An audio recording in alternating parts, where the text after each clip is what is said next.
monasteries were ruined from outside invaders. But in 910, a series of monastic and religious reforms revived the monk community. The Pope got back control and the monks took their jobs seriously again. Some of them even learned how to defend themselves. Let's speak to some experts about what changed and how. So, how do I order a monk?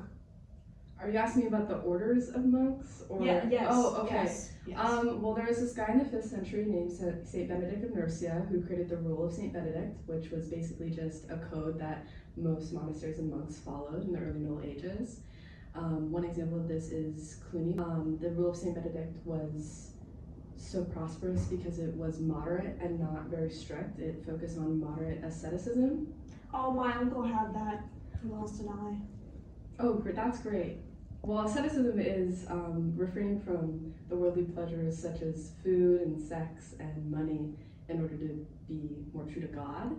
Into the 12th century, we have a lot of monastic reform, and one of those reforms were the hermit monastic orders, which focus on apostolic poverty, which imitates the poverty of Jesus and the apostles. And they asserted that wealth is actually an obstacle to salvation, which is interesting because, as I mentioned, Cluny was very wealthy. Yeah. And Doesn't really work, does it? No, they kind of rejected the abuse of Cluny as well. So, why do the Benedictines get to wear those special white robes? Well, they aren't like the other guys. Those guys all wear brown robes. Well, that was also a form of apostolic poverty because the white robes were undyed and they didn't have to pay for that. The Cistercian monks, they were founded in 1098, and they focused on austerity, poverty, and manual labor. And this monastery also had no children, no oblates, and it was aimed at Eugenes or unmarried knights instead. Interesting.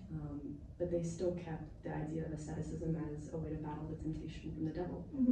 And not just these mental battles, there were physical battles as well, right? Yes. Yeah. Crusades in the 12th century, fighting non-Christians was seen as something that was sanctified by God. The Knights Templar in 1118, a military order to assist pilgrims to the Holy Land, and in the tradition of apostolic poverty, they begged for alms. And these were nobles, right?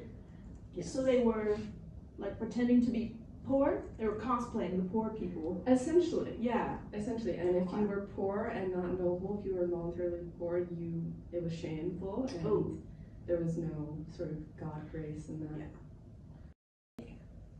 So, what does a monk do all day? Well, monastic life includes manual labor like transcribing and copying texts, and focuses a lot on Mass and prayer.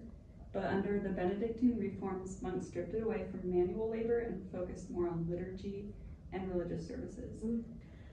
And so, why were the monasteries so important if they were just like their house? They were the main centers for learning and produced most scholars in the early Middle Ages, also preserving many texts.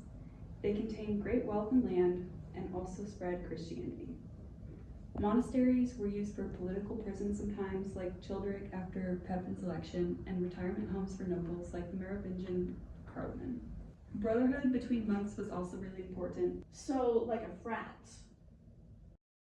Here with us, all the way from the 1100s, is a member of the Knights Templar, one of the new militarized monastic orders. So, hello, Bartholomew. What does your daily life look like as a monk? I'd imagine it's pretty boring, reading all those dusty manuscripts all day. Oh, I can't read, actually. Oh. Yeah, I'm mostly there for my sword, We definitely focus on, living minimally. The connection, love between brothers is actually really important. Brotherly love, Yeah. Not the peasant guys, though. No. Not them. They do their own thing. So one of your main duties is fighting in battles. Does God like it when you kill people? Well, I'm actually not killing people if you think about it. Even though it's my sword and my hand and I'm on the battlefield, it's actually God acting through me. Okay. And we're actually liberating the world of Christians from evil heretics and unbelievers. Sometimes you have to kill people a little bit to ensure that everyone has a better time. And we get salvation. all of our sins are forgiven Okay. in return, so it's a pretty sweet deal. Although they don't fight anymore, monks and monasteries still exist today. Some of them even get to wear the same clothes. Thanks for watching. Kunk on monks.